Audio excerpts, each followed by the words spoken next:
The following episode contains or may contain spoilers. So if you're spoiler sensitive, maybe beware. Yeah, you sensitive people. Get out. Oh, get in.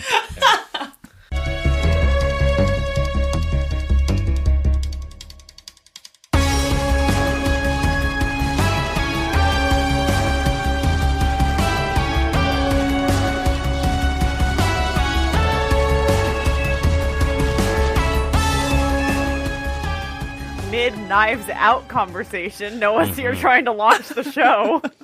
It's a very good movie. The sequel is going to be happening, so that's cool. All right, welcome to the Phantom Zone. 3 fans, 1 podcast, and a sea of comics. I'm Noah. I'm Kayla. I'm Jared. Da-da-da! Today, we are picking up our cosmic adventures. We did a DC cosmic landscape, and now we're going into Marvel, which typically, in my opinion, has a better cosmic landscape.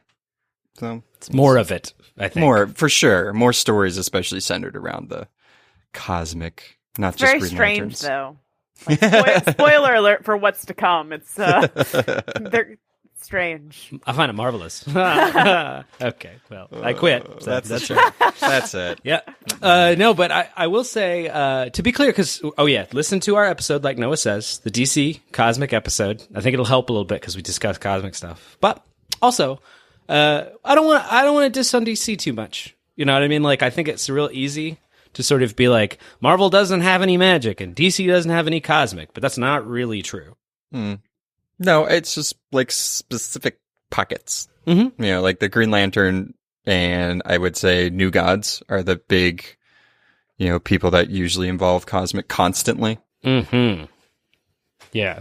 There's different genre, that kind of genre, what do you call it? Like, they transcend that genre, go into other ones and stuff like this. But Marvel's got a lot of pure stuff. Also, this is, I don't want to be like, this is my territory, but like, this is what I love. Like, this is the kind of comics I love the most, right? Oh yeah, no. When I went onto the dock, I was like, "Holy moly!" When it was just like an introduction to Marvel Cosmic Universe, it's like Jared is having such a good time right now. 7 pages later. I wish the listener could see me type. I was like, la la la la la la la la. But okay, but anyway, I just love it because I think it's so much like mythology, which is also a place that I love. And Wait, who's your favorite character? I don't really know. It's probably Thor. Who is my favorite character? I don't know. Maybe it's this guy.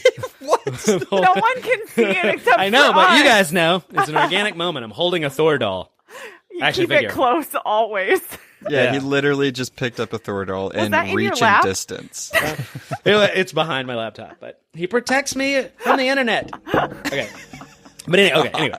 So, but yeah, I think that there's a mythological component to this because I feel like it's reminiscent of the idea of like looking out into the stars like ancient man and woman would have done and seeing stories in it and stuff like that. And I just think it's really wonderful. But like, I think we should talk a little bit about how Marvel constructed their cosmic sort of landscape. And I think early on, especially in the Silver Age, what we get is a lot of Fantastic Four, a lot of Silver Surfer, a lot of that stuff. You know It what I already mean? brings in the alien races, but not so much hero characters yet. That's right. Or they would, because they would encounter like a very common thing within a lot of these comics is like, let's say the Fantastic Four, who I think the beginning of the Silver Age, remember, they're kind of astronauts. Right? Like they're Yeah, not. they start in space. Exactly. Like, that's how they got their powers. From space rays. And really common to those sorts of stories, and you see this with the Avengers and the X-Men, is that there's some threat out in the galaxy or another dimension. They go there, and then they get into like a scuffle, but they also have like an ally. Right? Like they have a kind Somebody of, that is like a tour guide to space. Exactly. Like, no, don't talk to that alien. He'll eat you. It's fine. Those are warmongers. These are the civilized. And the truth is, Fantastic Four have a weird history of this because you get, well, we're going to talk about him a lot more, but Silver Surfer from the Confrontation with Galactus, they did that with Namor too, I think, in a weird way. It got this like big, like launched this big ally and stuff like that. But yeah, and one of the things that I like to sort of like demarcate a little bit is just this idea of there's a difference between these sorts of adventures that sort of terrestrial characters have in space. And because in some sense those are cosmic, and like the Avengers and the X-Men and the Fantastic Four all do that. But I think what Marvel did, and DC has as well a little bit, especially with Green Lantern, but what Marvel did really nicely was kind of create a launch pad and from those sorts of stories and kind of make a cosmic world that's self-sustaining. That sort of doesn't require the Avengers or the Fantastic Four to go be having those adventures. There are people that'll be based in space, taking care of space problems with other space people. It also makes it seem like space is still happening, even though those teams aren't there. Like, obviously, the world keeps going round, and so it does it in space too. So it's not like, oh, you forget about space whenever they're not in space type of thing. Yeah, it's again, like I've been thinking, because of this podcast, so much in like diegetic terms, and like the idea that like there's this unfolding story as told to us, and usually it's through the lens of like the Avengers and stuff. But now, like Noah mentions, there's this entire world that sort of in Marvel space that takes place outside of that. And I think, I don't know. I mean, like, so first of all, I also wanted to ask you guys, how do you feel about this genre generally? I thought you were going to ask me how I felt about space. I know. I was like, terrified. My answers would have been the same, though. I love it. Glad we got it. I'll tell you that much. Yeah, I feel like space tends to combine. I love sci-fi as a genre in general, sci-fi and fantasy. And I feel like superheroes in space it combines everything I love inherently already. And you're right. I was trying to think about, because some of the characters we'll be talking about, either in our spotlights or just in general, do have ties to Earth. So I was really thinking about what makes a cosmic character. And it's just, if most of their stories, encounters, relationships within the comics are connected to other people that aren't tied to Earth, it's an easier line to draw. And I just love how self-sustaining the Marvel Universe is with it specifically. Like, even if you just go through Thor, there's 9 worlds there, and you're like, oh, but that's not even the half of it. It just keeps going. Yeah. Yeah, that's true. I mean, if they call home, like, the dark side of the moon, I would call that, like, tiptoeing on the cosmic. Because, I mean, it's true. We have, Iron Man has had cosmic adventures, but most of the time when you pick up his comic, he's not going to be in space unless there's an event going on. Yeah. And it is a weird sort of thing, this like style of storytelling. A lot of it's built in the nature of those worlds. And like, I know this is like really kid stuff and pedestrian, but like where they get their powers, like that, I think that's an interesting lens, right? Because I think, so you have very similar stuff in the God department, right? DC and Marvel have a lot of that. But I think what's interesting about all that stuff is that not only it's just like magical and a lot of spells and stuff like that, but but gods are very human centric. Right? Even if they exist outside of them or something like that, they're involved in like myth and storytelling and like the beginning of human civilization and stuff like that. But the cosmic stuff is very alien in a certain way. It's happening out there. We don't even have to know about it. You know what I mean? Like, until it reaches our doorstep. Yeah, absolutely. And it like invades or something like that. And then what's interesting too is where a lot of these characters are going to get their powers, and we'll talk about them soon, is that like there's also scientific stuff in a lot of the Marvel universe and the DC universe, but that stuff is usually technologically oriented. It's very sci-fi. Like there's a device or a techne that's sort of involved. With the Marvel cosmic stuff, it's like these weird star people. Yeah. You know what I mean? Like they kind of just they've directly connected to the things that make up the universe and things like that. So it's a really weird, bizarre kind of superhero story. I also feel that like Marvel has more gods that are main characters or just everyday superheroes than DC. And I'm not trying to just compare the two, but after you said that, I was like, oh, that's kind of true. A lot of the godlike entities in DC are more obscure and in the background, like you have the Stranger and Parallax and stuff like that. But with Marvel, you have, Loki and Thor just running around all the time. I think I know we're not a vote at the end of every episode whether or not Marvel or DC is better. But I feel like in conversations like this, especially when we already have an episode out that talks specifically about the DC cosmic universe, that talking about the differences can really highlight the strengths. And so one of my favorite things that I think that Marvel does really well is in DC, if there's like, this alien race, the Kahani, it's invading, people are like, what? Who? Huh? But if the same thing happened in Marvel, it's like, the Kree are here. And they're like, again? I feel like one of the reasons the Marvel cosmic universe is so successful is that they also are just better, I think, at establishing whole civilizations, races, or aliens, and like having them be a self-sustaining society, using them in regular stories. I mean, that's how they come into the Fantastic Four a lot of the time. It's not like they're on the Kree homeworld. The Kree are here.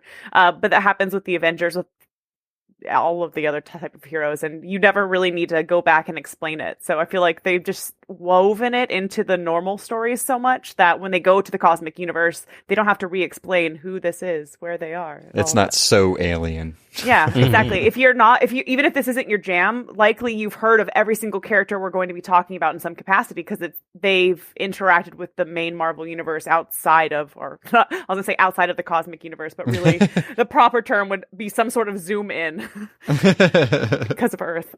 That's a good point to that's what I liked about the Marvel movies. The more they went on, the more they were just broadening everything, and you really got like a good, gist of what the universe is like. So you got cosmic stuff, you got the sorcery stuff, the magic, but I felt like the whole first phase period was very cosmic driven. Mm-hmm. So, they weren't afraid of it, for sure. Yeah. And I mean, the MacGuffins themselves were very like these universal forces of like the Infinity Gems. So they very much like had their sights set. And by the way, I just think it's funny that Noah just clearly hates planet Earth. because in the Marvel, like anytime the movies would be like, oh, finally they're going somewhere else. They're finally, or the magic world's opening, or the Asgard. I mean, I'm tired of them being in America. Like every time. That's a great point. Yeah. I mean, you say that in a silly way, but obviously a lot of truth to it too, because I mean, it's kind of cool that this isn't so human focused in a way. Yeah. It's people actually writing it, unfortunately. So it's like got that bias to it. It's valuable. I think a good rule of thumb of like what's good storytelling is if a writer could make some obscure, weird looking like alien creature and make you feel for them or be attached to them. I think that's a really good feat of their writing. Right, like Groot. Like, I mean, he's a twig. You love him. A twig who only says, I am Groot, and yet we would take a bullet for that boy. Right. And to sort of pick up from what Kayla was saying earlier, I think, there are these sort of like alien civilizations that populate the Marvel universe, well explored. And I think that's also done at DC pretty well, maybe more articulated in Marvel, more of an automatic history to it. But I think, and this will bridge us into some talking a little bit about the other things that are in what sort of populates the Marvel universe cosmically or whatever. I think the difference is that those stories very much it's like about humans invading space, or being invaded by space. Mm-hmm. Yeah. You know what I mean? Somebody's invading something. Exactly. But it's still like there's otherness, whereas like I think the character and like sort of almost like a franchise, I don't know what you call it, that really begins expanding space onto itself, irrespective of humans, is Galactus and Galactus's heralds. If you guys don't know, Galactus is this giant demigod. He is? Or more, I don't know what to call it, this cosmic force. It's a lot of different interpretations. It seems like it changes sometimes, or like they expand more on where he came from and what he is, and it's like, okay. We don't need that, though. I think the mysterious world-eating blob of Galactus is scarier than, did you know he was orphaned by his blob parents when he was... Yeah, but right. But what he is definitely, as Kayla mentioned, he's got the world-eating agenda. That's sort of what he's about. He's hungry. And then he also has this penchant for creating assistants, and he does that by accessing his power source, the mysterious but nearly omnipotent power, the power cosmic. It ends up being the kind of energy source that runs all the way through the Marvel universe, and he creates these sort of like heralds, the heralds of Galactus, or like, they're supposed to be characters that go off and discover planets for him to eat. They almost always break away and do their own thing. But they ended up being these kind of characters that, this is what I love about them, they're not on a planet. They just hang out in space, as far as we know. They just fly around nebulas and dodge comets and stuff like that. Very powerful, blasty dudes. That's kind of what they're up to. That went through a teenage rebellion. You can't tell me what to do, Dad. Bye. Yeah, and it's Galactus keeps learning these lessons. Like it's like, so Silver Surfer was too rebellious, so I'll get a guy who is already evil and loves killing stuff. And you get Terrax the Tamer, and it's like, he likes killing stuff a little too much. Maybe I need a girl. That didn't work out. How about a robot? A fire. I mean, at least he's attempting to learn. Yeah, more than most he's big trying. dads. Yeah, he's trying. Do you think an omniscient giant purple man who distorted planets would have figured this out already? Wouldn't have to do so much trial and error, but okay. There's a weird like trust issue with him. I feel like he puts a lot of trust into his heralds, and they typically double cross him. They're like, dude, I don't even know you that well. Like, you holding my planet hostage. Why would you think I'd listen? And that main herald obviously was the Silver Surfer, one of the great heroes. And in the 70s, what was really cool about that is that he became the astronaut, in a sense, by which we got to explore the Marvel Universe. So there was a time when he was stuck on Earth. But besides that, he got to be out in space. And like, he was the way that we would sort of, as Marvel readers, like learn about, like, I don't know, the Marvel universe that existed, irrespective of what was going on with like the Avengers or the X-Men or something like that. Was that through like solo Silver Surfer comics? Mm-hmm, absolutely. He was one of those characters. We've discussed this a lot, these kinds of characters a lot, where he kind of never could fully sustain a title forever. That's why I was wondering if it was just like a limited series that kept popping up. I would be really curious to know the editorial history of it, because I think a lot of times it would be like a writer would, like, who a guy I want to mention, Jim Starlin or something like that, would write on the character until they were sort of done, and then maybe nobody else necessarily wanted to pick it up. And he wasn't such a big character that they were like, well, we have to do this cash cow or something like that. But yeah, I did want to mention him just briefly, which is, when you think of Marvel Cosmic, if you're a big fan, Jim Starlin's the guy that you really want to talk about, just because he's like the Stan Lee of Marvel's Cosmic Universe. Nice. Yeah. He's like the Thanos, Jack Kirby to DC. Mm-hmm. Yeah, absolutely. Stop Well, name even though dropping, Jack Kirby guys. This is getting a little pretentious. Yeah, no, sorry. No, that's true. But all the Jim Starlin fans will want to know. But anyway. Oh my god. But so to jump onto a part of the world that you guys will be more familiar with, but that I think is also has the similar function that Silver Surfer Comics did, is that the Guardians of the Galaxy happen. Yes. And I think for a lot of like MCU fans or like just contemporary readers, like when they think of like, who are the people out in Marvel space? Maybe the Guardians of the Galaxy. Mm-hmm. Also, anything making it into the MCU, obviously, and even in hindsight, will be more popular because people will go back and read them. Yeah, so. that's true. It makes sense. Their operation is in nowhere, not even on Earth. So, right. I've always liked the Guardians of the Galaxy because I feel like it encapsulated so many different themes within one team. You got the guy that's, human, so you can relate to that on the team. Oh, you like Marvel's version of Doom Patrol, do you? That's almost a good point, which is that in a weird way, like Guardians of the Galaxy is more like Doom Patrol than X-Men is like Doom Patrol, even though they kind of came out. At least I mean, it's was. just like the found family, the band of misfits, that whole like focus on the whole like weird family dynamic. Just reminds me of very Doom Patrol stuff. So when Noah was like, do you know, I've always liked, of course we know. Of course the listeners know, even if this is their first episode. I mean, it definitely used to be more like the Doom Patrol. I feel like ever since the movies came out, it's much more blockbustery and, trying to get those big names in there. Mm-hmm. But yeah, I mean, that's a good point. I don't think I ever connected those two. That's probably why I do like it. Yeah, I mean, they're also like, Peter is definitely like an asshole, but it's kind of cool. He reminds me of Hal Jordan a lot in a way. Sort of mentioned this before, where it's like he's a human, but he's more comfortable around aliens a lot of times. Like he's more used to that sort of environment. Grew up that way. Yeah. Can't blame him. Yeah, it's like, this guy makes a Rogelian look like a Badoon. Am I right? Now, real nerds will know how weirdly accurate that was. Anyway, oh my god! I know. I'm sorry. But the other thing I want to mention too, because I feel like, it's like when you think of DC, you think of the Green Lanterns, and that's an aesthetic that like you're seeing so many cosmic characters like that. The ones that I think maybe the listener will be less familiar with, but it's been really important to Marvel Cosmic, is the Captain Marvel legacy. Yeah.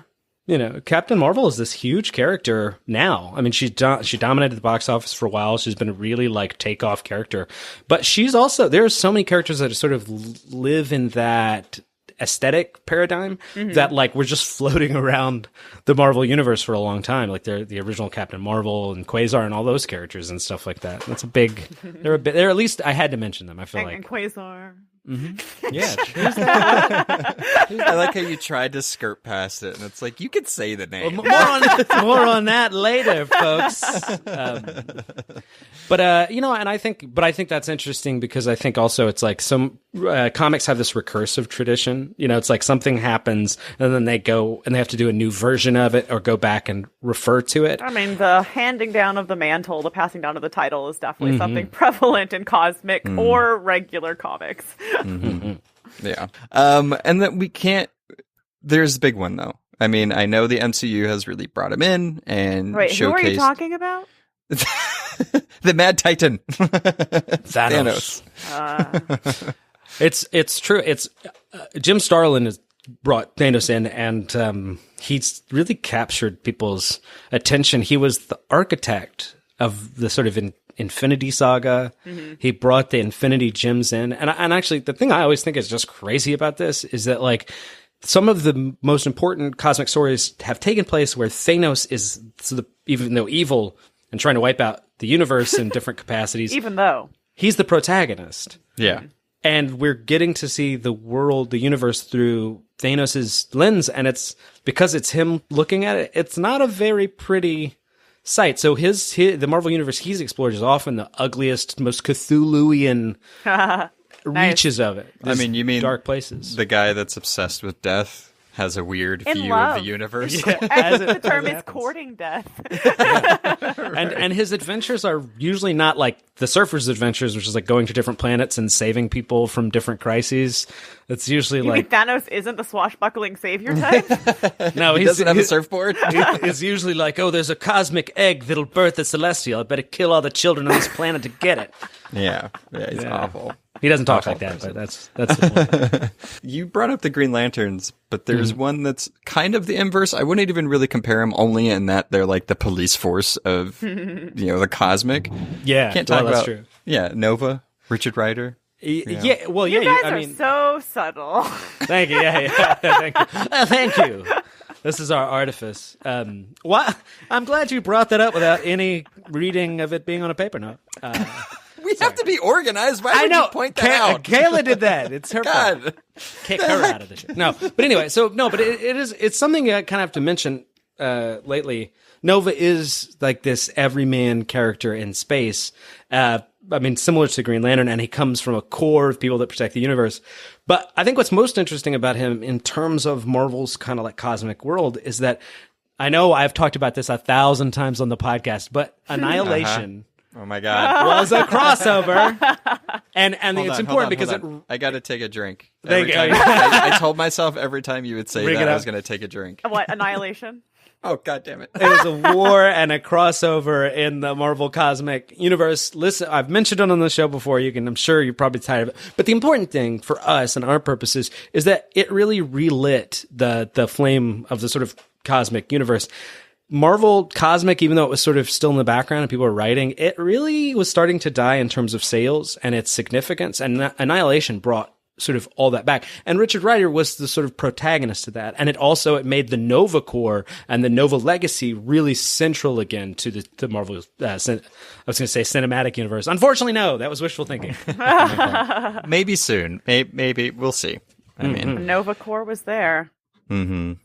And then it wouldn't be rounding out the general talking of the cosmic universe without all the abstract and like the concepts that embody beings. So celestials. It's weird.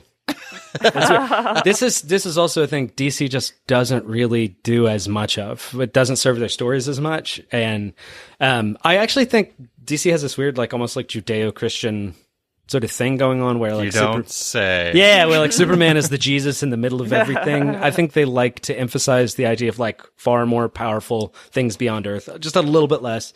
Very obscure. I think it's more obscure in DC than anything. That's true. Marvel tends to at least put a name and like a face to things. DC's just like that thing.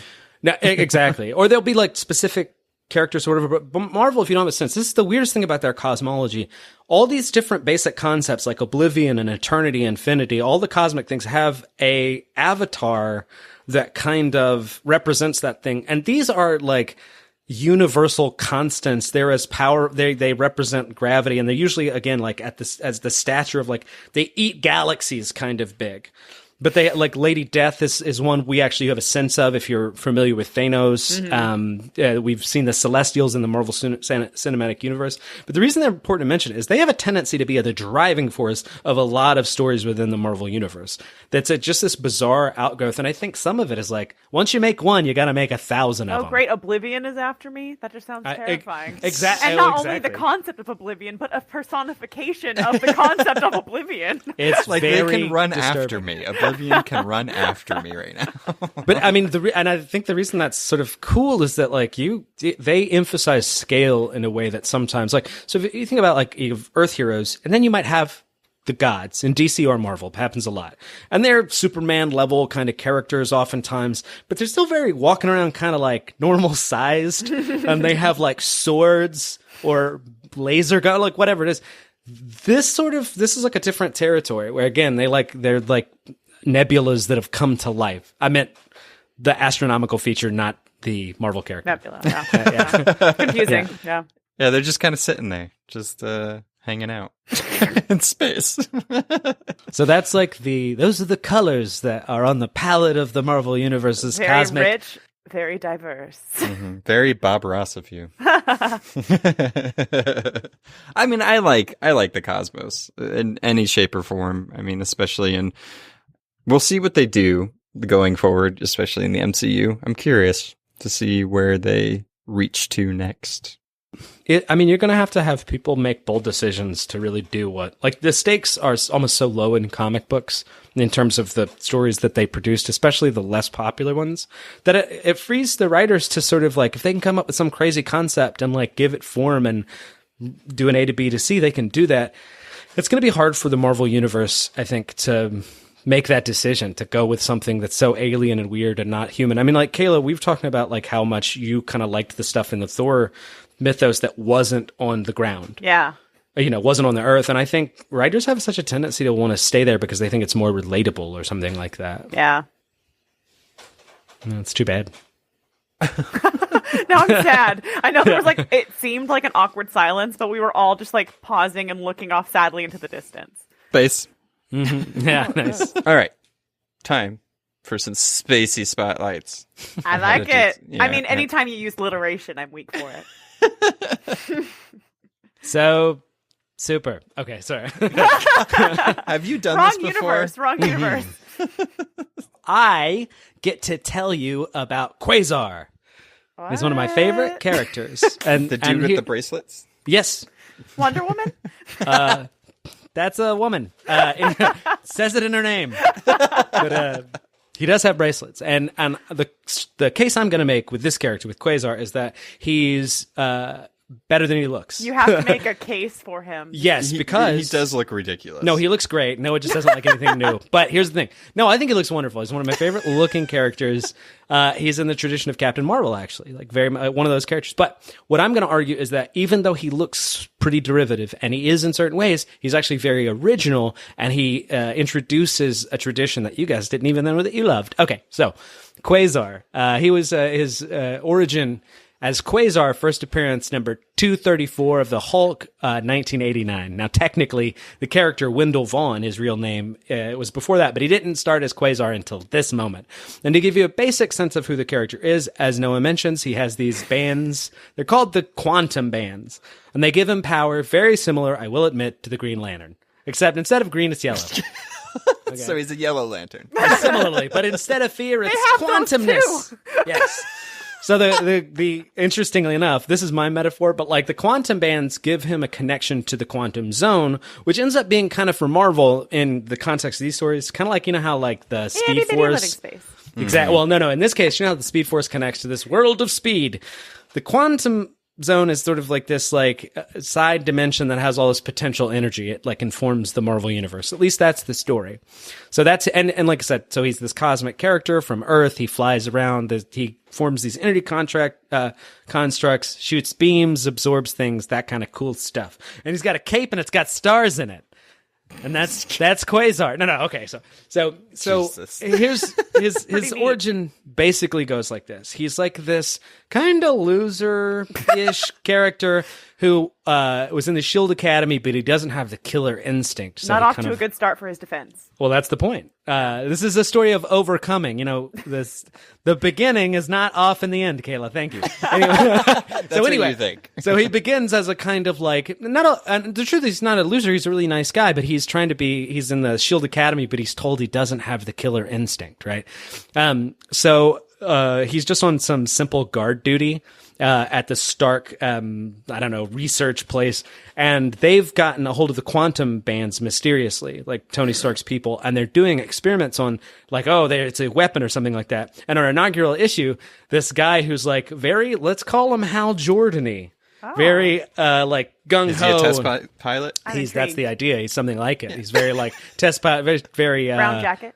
Very Chuck Yeager. I mean, they might as well. And he puts on the quantum bands because they say everything they can. Like, he has the most will, but he can't. When he puts the bands on, he disintegrates because he can't control all the power. He disintegrates. That's the idea. And then just as that happens, AIM, as you'll know, Advanced Idea Mechanics. Really crappy evil scientists they attack and they try to take the quantum bands. Wendell and his team are pinned down as a security force or whatever, and then in a moment of desperation, even though the last guy, the really good guy, exploded, he puts on the bands and they give him a power of of Quasar. He uses his vast energy, cosmic might, and he stops AIM. Turns out, he finds out, and this is kind of the end of his origin, after just sort of bumbling around for what feels like a couple of years, is like on Earth, like, I've got these magical bracelets, I don't know what they do. He gets contacted by a powerful entity known as Eon. He ends up being his Yoda kind of figure, and he's a giant head that looks like a tree or a swamp thing that floats in the ether of space. I would automatically trust that upon seeing it. Why not? Yeah, exactly. Well, Eon turns out to be kind of a good guy and one of those abstract cosmic beings, and he tells Quasar, "You are my protector of the universe. You gotta, like, make sure harmony happens," and all that good stuff. and so basically in the late 80s and especially the early 90s, Quasar is this sort of like, again, kind of a Green Lantern character that like floats around Marvel, exploring stuff, doing good. And we're told, I don't want to spoil it, but that there's this great evil that he's got to like one day prevent or whatever. Now, again, everything I've told you thus far makes him sound like a very generic character. And again, like I said, in certain ways he is. But what's I think significant is that Wendell is the first time we have a kind of not just everyman character from like the cosmic world, but instead of Hal Jordan, the idea Hal Jordan's got this insane will and he's very powerful and he's very competent. In this case, Wendell didn't disintegrate because he doesn't have a type A personality. So, in other words, he's a laid back and he was able to go with the flow. So, oh my God. While he might he's chill. He's so chill. Well, here's the deal. While he might exist after Hal Jordan, he predates Kyle Rayner by 5 years. And what I would argue is that this was the first time we saw a character who was like, let's face it, Dick Grayson or Tim Drake with cosmic power. And not only is that the case, but again, Kyle's selling point. I know. I knew I was coming to this place. While Kyle might have been the first Green Lantern to sort of have that personality and have that contrast, Quasar kind of got there first. And most of his adventures, rather than having this domineering, like, I'm going to go kick that Martian in the face, they're much more exploratory. He's way more like kind of, not exactly passive, he still fights and stuff like that, but he's way sort of like, you know, again, kind of laid back. And I still feel really bad for the first person that picked up these quantum bands with the type A personality of, I want to save the world. Here's the plan. That was stupid. How dare you? Yeah, it didn't work out too much. You have to not want it to get it. But I think Kayla would love this character because Wendell ends up being like this bright, shining ray of light and hope in an otherwise dark Marvel Universe. You compared him to both of my favorite Robins. I mean, I'm pretty much sold. and to round off, what's cool about him too is he ends up being, even to this day, like he was a big death in Annihilation, right? It was like the big like, oh, this is serious because Quasar is such a nice guy. Oh wait, Noah, shot. He mentioned Annihilation again. Yeah. He would that was like a big modern moment for Quasar, was dying, but he came back because they were like, he's too good a character to let die, he's too valuable. Hey, look, and that's bringing Noah in because Barry, that happens to him all the time. That's true. That's absolutely true. And so he also kind of, as it stands, he ends up being a cool space point of contact for the Avengers too. Anytime they go out into space, he's usually like out there patrolling and stuff like that. So from a writerly standpoint, he has that sort of like function a lot. But anyway, what is he that's doing now? Quasar, he was just in Donny Cates's Guardians of the Galaxy. I mentioned this briefly. And the idea is that like he just sort of like in that story they just assemble a bunch of cosmic heroes. So our idea is that he just works for Eon, or I think the newest version of Eon, which is Epoch. They're called the Guardians. Yeah, I mean, it's weird. The only thing that kind of doesn't make much sense with him, since Noah mentioned that, is that like he kind of ends up being like a solo act, but I'm not really sure why. Like, because he's a nice guy and a very like he should be able to make friends easier. Yeah, well, yeah, because he was on the Avengers for a while, and he was like their cosmic character. But pretty soon it made sense. Like, you got to get him off world and have him be in space. And since then he's just been kind of hanging out, and he has like satellites around the world that if there's like some, I don't know, if there's aliens, he's supposed to like go attend to it to make sure they're not screwing up the Earth or whatever. I'm sure Tony and Reed have that covered also, though. Yeah, but they don't understand because they're not connected to a being that has cosmic awareness. Okay. Noah. I do like this character. I'm going to do research on this character now. Yeah, Wendell's great. And I have a comic book recommendation for you that we'll talk about later. Nice. I even know where to start. And that's Quasar. Yay! All right. So I believe I'm going next? Question mark. I think I am. So what Noah and Jared picked their picks first. There was an astounding lack of women in their choices. So I decided Technically mine's neither. Fair. He started off named him. I wanted there's some really interesting cosmic gals out there in the Marvel universe. And the reason I settled on Mantis as my spotlight character is because she's already appeared in the Marvel Cinematic Universe. And I'd read her a couple of times, very, just not a lot, in the comics, but enough to know that it's a completely different take. So, I kind of wanted the listeners, or kind of one of the more casual fans like me who only really know Mantis from the movies to get a better sense of who she is from the comics. So a little bit of publication history, because that's my thing. Mantis first appeared in the Avengers in 1973. It was Avengers number 112, drawn by Don Heck and the writer Steve Englehart. So the interesting thing about Mantis's character is she went to several different comic book companies, because Englehart, when he left Marvel, took the character with him. So she first appeared in Marvel, then it was Marvel, DC, Eclipse, Image, finally back to Marvel again, and that's where she settled, obviously. She's had a heck of a time. I just thought that was an interesting thing. And Marvel decided to keep her DC appearance in canon. They'll reference her personality there. And the iconic Mantis wears the green and yellow dress, which is, that's her color scheme in the movie, so good job there. Her hairstyle mimics in the antennae, so it wasn't originally just part of her race. She's half German, half Vietnamese in her original conception. They don't have antenna. That's true.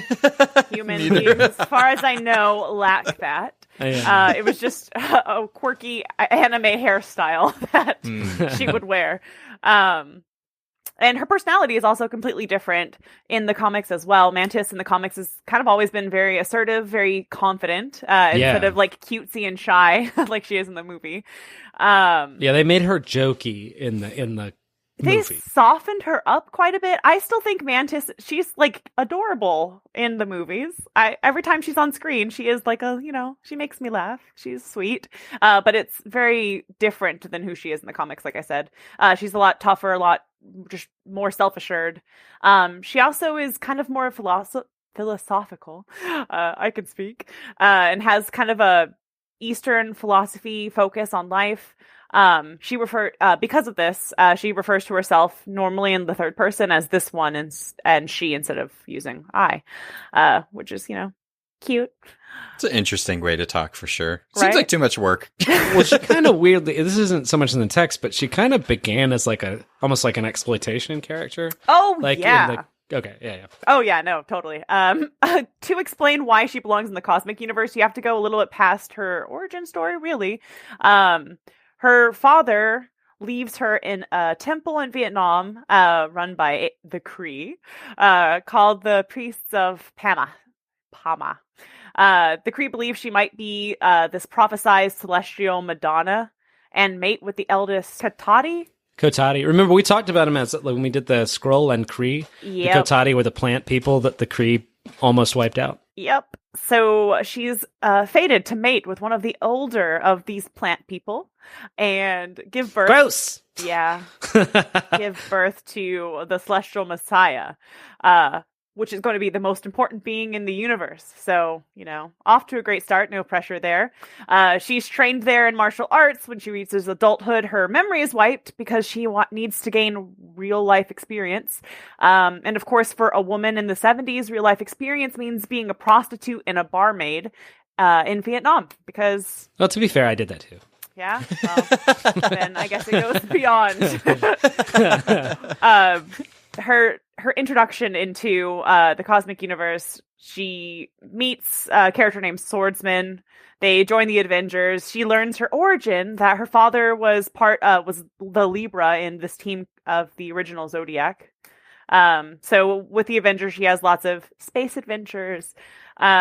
And then that's cool too. She's like a Guardian. She's got that Guardian Avengers connection. Yeah, I mean, for the longest time, it wasn't until very recently that she was considered a Guardian of the Galaxy, even though that's the modern interpretation. For most of her comic career, she's been more tied to the Avengers. And of course, like some characters do, she fades to obscurity for a while.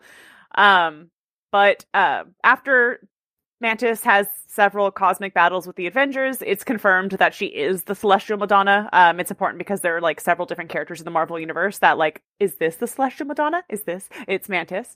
It's originally settled as Mantis.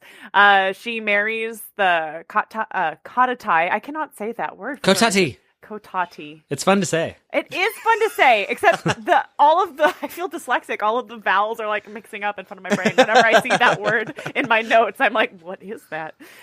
You should be pretentious and be like, it's actually Kotashin. Kotashin? No, Katati. Just say Katati. Katati. She marries... Shark bait, ooh-ha-ha. Kotati.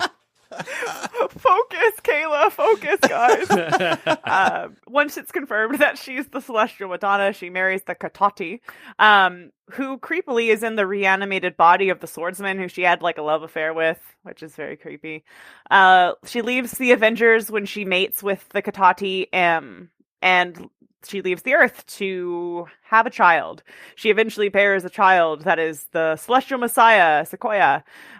She takes the name Mandy Celestine as one of her aliases and lives with him in Connecticut for some reason. She decides to go to America. She's half German, half Vietnamese. I'm gonna tell you right now, if I was a prostitute and in Vietnam, and then I went off the Earth and had a baby that was supposed to be the life-bringing Messiah, I'm not gonna settle down in Connecticut. No, definitely not.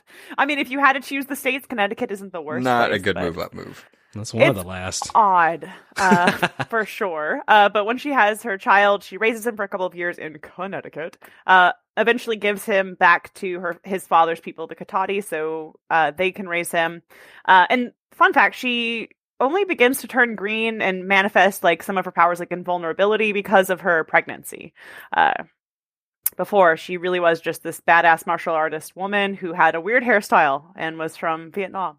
I gotta underscore that point specifically because that was the craziest thing about the movie and everything. Like you mentioned, all the empathy powers and stuff like that. That was always a little there, and it's pronounced later on like she has mental powers and stuff. But like when she was introduced, like she was like a badass karate person. Yeah, exactly. She was like you were saying, she's one of the best martial artists in Marvel. Yeah, she did these nerve strike things. That was kind of like her go-to move. It's very Vulcan of her. Yes, and it's sort of like in that like time when people were discovering like Eastern sort of mysticism involving like acupuncture and stuff like that. Yeah, and that's the Eastern philosophy is such a big part of her character, so that makes complete sense. But I mean, just during this phase, she kind of has a thing with Silver Surfer, and she's kind of like really bitter about how her life has turned out, the fact that she had to give up her son. There's an explosion, she's thought dead, but really the explosion separated her into a whole bunch of different versions. We eventually learn that these 5 different versions of her, and again, the sexism just comes out in full force. The 5 different parts of Mantis are freak, mother, prostitute, mystic, and avenger. That's what compiles this woman. The more you read this, the more I'm like, she's kind of problematic. Yep. All old Mantis stuff is it gets worse before it gets better. Oh no. Yeah, unfortunately. And again, the whole point of this is just to show that all of her backstory is intrinsically tied to the cosmic universe. She was technically born of Earth, but none of her story and none of her interactions with characters really take place on Earth. It's like the opposite of Superman. Yeah, exactly. She's opposite. But opposite in the sense that she was a prostitute. Oh my God! Enough. Eventually, she brings back her psyche. It was supposed to be a bigger deal, but then, due to a very problematic, she disappears for a while. Comes back as the bride of Kang the Conqueror. They retcon that idea, and they're like, Mantis is fine. Actually, that wasn't Mantis the whole time. That was a man who thought he was Mantis. Anyway. That's literally what happened. What? Yeah. No, I didn't say Mantis. I said, "'Tis a man." I said, "Mantis." When she goes she goes AWOL for a while. I would too. It sounds awful. The Mantis of now is reintroduced in the Annihilation Conquest Star-Lord series. So, hey, if I mention Annihilation, do you still have to drink, Noah? I just did. Nice. But she's brought back in 2007 in Annihilation. This is where she is shown as a Kree prisoner who volunteers for a mission led by Peter Quill. So she becomes a Guardian. She's kind of because of her empathic powers, become more important here. She becomes like the counselor of the group, using her knowledge to maintain the balance of like the different fiery personalities within the Guardians of the Galaxy. And this is like the origin of the modern Guardians too. Yeah, exactly. Before this, they were like in the future, different characters, different concept entirely. Yeah. And Mantis was there from the very beginning, not added later as an afterthought and rewritten as a weird different character. In terms of the cosmic landscape, all of the personal touches to Mantis's story come from or involve cosmic forces, the cosmic universe. So like her father being Libra of the original Zodiac team, her relationship with Silver Surfer, the fact that she's this prophesized celestial Madonna, Guardians of the Galaxy, all of it just takes place in space. So she has a very interesting, complicated cosmic history. She recently just came back in comics too because of that Celestial Messiah. Yeah. Yeah, I really liked seeing her in that. That was a good little surprise. I was wondering when she would show up. Right? She could use some development, I think, now. I mean, like, just in that, I don't think that she would pass the Bechdel test. No, yeah. Or at least her stories wouldn't. Even, like, within the recent things that she just came out in, she was more motherly than anything, which I guess made sense.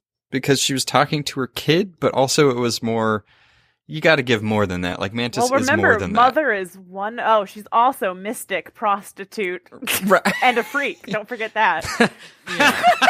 I'm not just a mom, okay, kids? Outside of this house, I'm also a mystical prostitute. I'm not Yeah.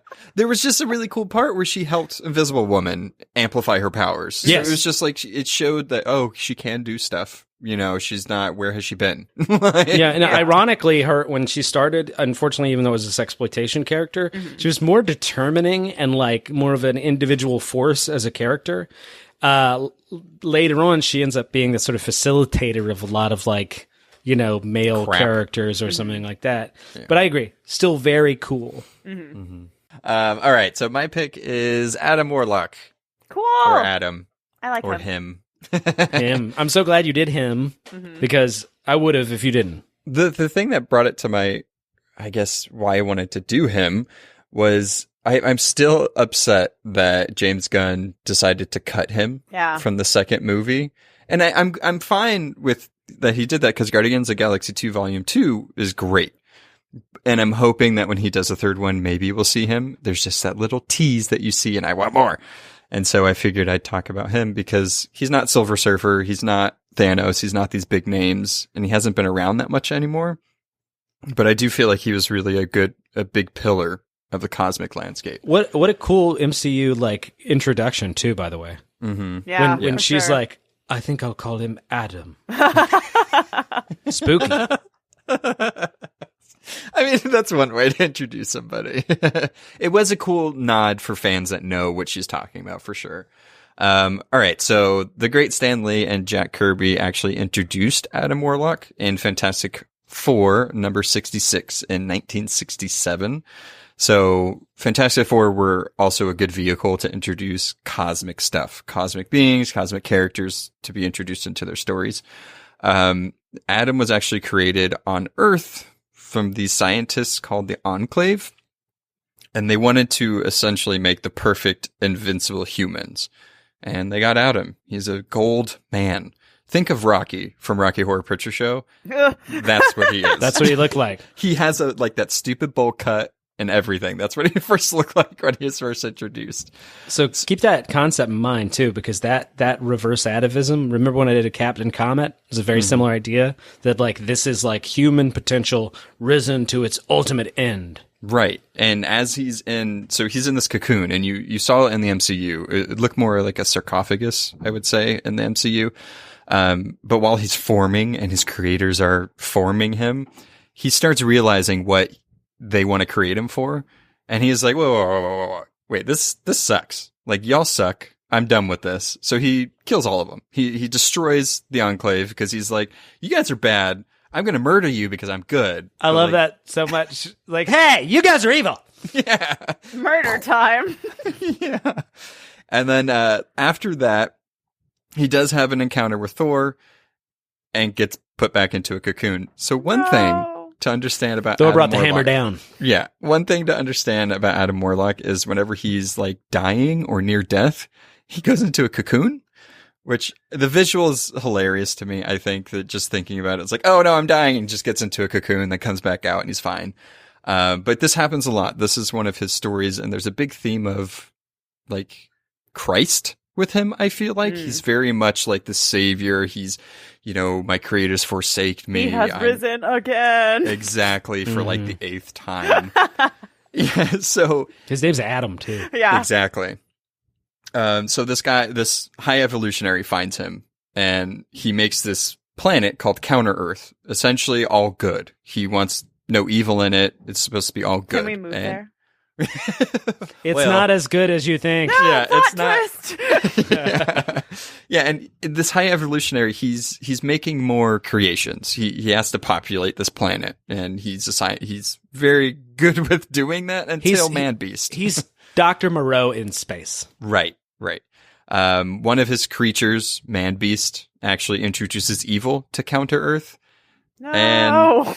And the high evolutionary was like, hey, Adam, we gotta destroy this place because there's not supposed to be any evil here. Now there is. Just kill it. It's infested. So fast forward a little bit. He gets put back into a cocoon. He comes out again. And this is where we get our first introduction to Thanos. And so this is the cool thing about Adam Warlock, I think, is he actually had encounters with Thanos before like the big Infinity Gauntlet. Yeah. It was the buddy. lead up. Right. He was, I always akin him to the Silver Surfer and that he heralded Thanos's like entry into the bigger, Marvel landscape. That's a really good way of looking at it. Mm-hmm. And then from there, that's where he gets attuned to the Soul Stone, or the Soul Gem, I should say, in the comics. And they become best friends too. They actually do team up. Why? They do team up because Adam Warlock, when he has the Infinity Gauntlet, his good and evil side splits, and that's where Magus comes in. That's how you would say it. Would you say it like that? Magus or Magus, I think, Magus, because it's like a magic person of some Kotate. sort. Yeah, it's pronounced Kotate. Yes. But yeah, just to give some clarification there too, it's the idea is that the Living Tribunal rules that Adam's too human to be have the Infinity Gauntlet, so he drives out his good and evil sides. Exactly, and that's an embodiment of his evil side, which is Magus, comes out, and then he poses too big of a threat. Thanos does team up with him to help him stop it.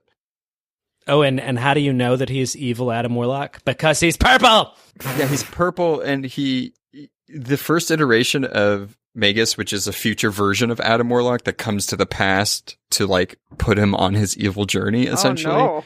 He has like a white fro, and he's purple, and has So like there's some racism, colorism here.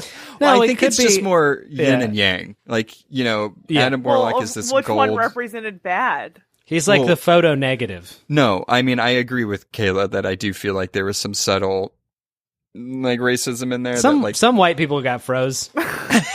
Looking back at those pictures, Jared, and tell me that that's not supposed to be a black person. No, I know. I totally get it. So basically, Thanos You're not and wrong. Adam become buddy cops because I remember this part, and I'm so glad you did Adam Warlock. Because when I was doing research for the Soul Gem, I loved this part of the story.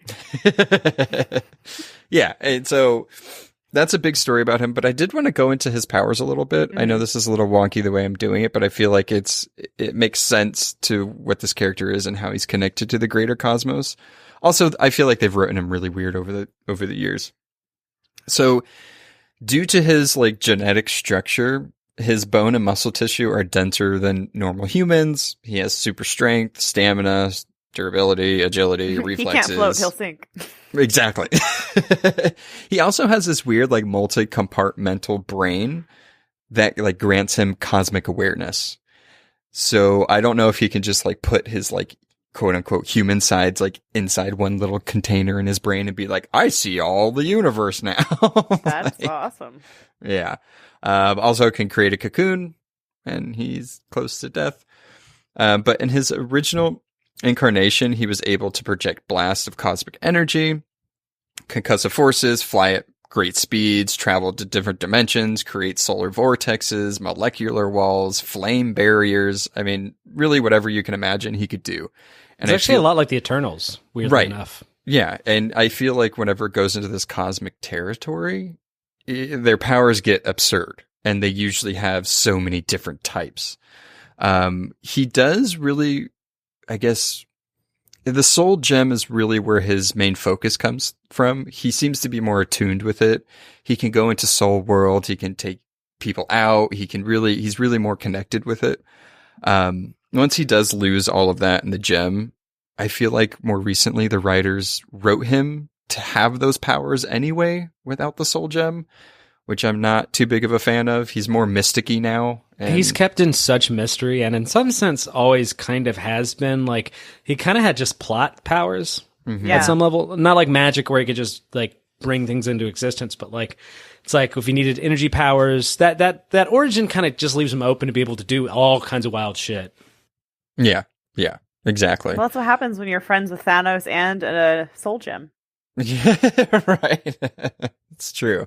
And I also was glad I picked him because he has had connections with both Jared and Kayla's picks. More with Kayla's because he was on Guardians of the Galaxy. He did have Infinity Watch. He's some way connected. I think his two biggest connections that I do want to mention is Pip the Troll and Gamora. And I just think like even just those two characters with him, it's such a weird team. But their friendship is so sweet. It's so cool because when Pip and Gamora actually end up getting killed and he puts them into Soul World, he puts part of himself in there. When he disappears for a while, he goes in there with them to be with his friends. It's so sweet. Sweet. But then when Infinity Gauntlet happens, he's like, hey guys, want to get out of here and help take down Thanos? So it should be said too, when he forms the Infinity Watch, I actually think it's the real precursor to Guardians of the Galaxy. Right. It is. That team actually, it has, I want to say 3 of the members that were on Guardians of the Galaxy. So it had Pip the Troll, Gamora, Moondragon, Drax the Destroyer. Yep. And Adam. So you got That's right. Drax and Gamora right there. Yeah. Pip is the only one that didn't make it on the Guardians, which is unfair. He's a teleporting troll. We already have a raccoon. That's true. I think, you're absolutely right, really, is that you don't need Pip because you have Rocket. The Rocket, yeah. Yeah. Whenever, throughout that story, their base of operation was on Monster Island, which I think is really cool. Once Not the Infinity nowhere. Watch, yeah. Well, once the Infinity Watch loses the possessions of the gems, then that's when Guardians of the Galaxy pretty much forms, where you get Peter Quill, Drax, Rocket, all of them. Can I just add too? He's a fantastic character, and there's nothing really like him in the Marvel universe or any comics, I guess, really, because he brought this like really tragic sorrow to that sort of space, this fatalism. Like he almost doesn't want to be doing what he's doing. He finds himself in the soul world in total bliss, and he has to keep being dragged. He's like Al Pacino in Godfather, like, right. I try to come out and they pull me back in or whatever. Right. And he has these wonderful back and forths with Thanos in the comics that read like philosophical dialogues. It's really beautiful stuff. That's what I want to see in the future. They're both because they're both because Thanos is so popular now. I hope they bring Adam back and just have like a series with maybe them too for a while. I thought that. I think that's why I was because reading all of the Infinities, so all those stories with Jim Starlin and everything, and seeing how heavily Adam Warlock was involved with Thanos, and then not introducing him with this bigger MCU thing, I was like, okay, so when they do introduce him, I wonder how that's going to be. Like, are the gems going to come back? You know what I mean? So I'm very interested to see where they go with this, because like Jared said, he brings this interesting outlook on, he's essentially an experiment turned cosmic and turned into this. He feels like he gave himself the responsibility to watch over the universe and make sure it's all good and tip top shape. He reminds me of the Silver Surfer a lot, though, like, with his loneliness and staring off into the stars and being like, "Why am I doing the thing that I'm doing? Who else is gonna do it?" Type of thing. Honestly, sometimes the Silver Surfer reads as like naive, though, because I think you're right that Adam's got that same level of like sullen solitariness and tragedy, but like Adam is really bloody smart, right? Like in Infinity Gauntlet, he leads the entire fight against Thanos because he knows Thanos really quick, but really he's just the dude with the plan, right? Yeah. I mean, yeah, he knows him though. He turned him to stone prior, so he's like, I got this, guys. Just let me take him. Doctor Strange has to like mind meld with him, so he's like, I know him now. He's cool, right? Yeah. So that's Adam Warlock. There's so much more to his story. It's all over the place with his resurrections and interpretations, especially currently. But that's a taste of his cosmic herald himself. He's my favorite herald, I think, over that. I don't think he's a herald of Galactus, but he's a herald of coolness. There you go. All right, comic book recommendation time. Yay! Okay, my recommendation is something special. I love all mine, but this is actually crazy. And it's gonna blow your mind. So it's Quasar Cosmos in Collision. It's Mark Grunwald's baby. Quasar ended up being his sort of like it's weird. Quasar ended up having Mark's background, like he's from Oshkosh, Wisconsin and stuff like that. It's an awesome run, but some cool things about it had these covers that were by like Todd McFarlane, Mike Mignola, superstars to be, and this is going to kill you guys. This is amazing. The artist on this, well, I know in a good way, is going to kill you happy dead. This has got early art from Greg Capullo. Oh in his early days. He was a Marvel artist, and he designed Quasar's new look, which was just amazing. And it's a great addition just to get to see how much that guy's grown. Yeah. For my birthday, can you just send me that? Sure. Yeah, okay.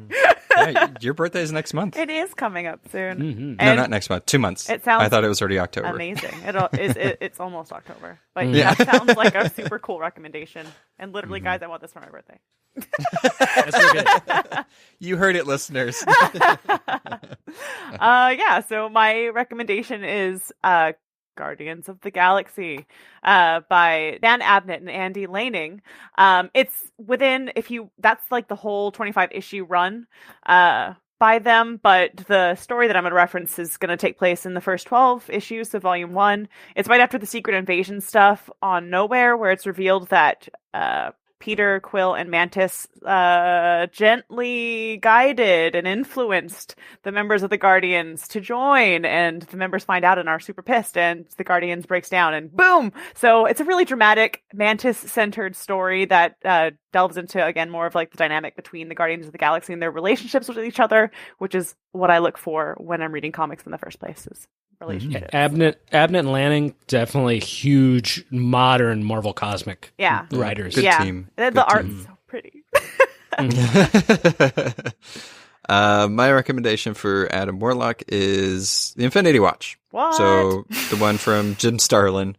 So the reason why I did this one, and it was hard to really find a good one with Adam Warlock, because we've recommended Infinity Gauntlet. We've recommended all of the Infinities that are out there.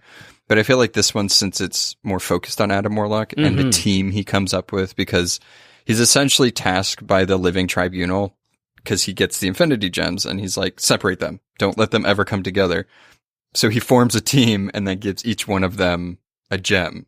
So, and then it goes from there. And Adam Warlock may not be Super Saiyan after that, but you gotta read it to find out. You gotta see. I just love Pit the Troll having a gem. Like... All right. Is that it, guys? Yeah, That's think it. so. Okay. All right. Till next time. Bye. Bye, guys. Thanks for listening. Follow us on Facebook, Instagram, or Twitter at The Phantom Zone Pod for more podcast updates.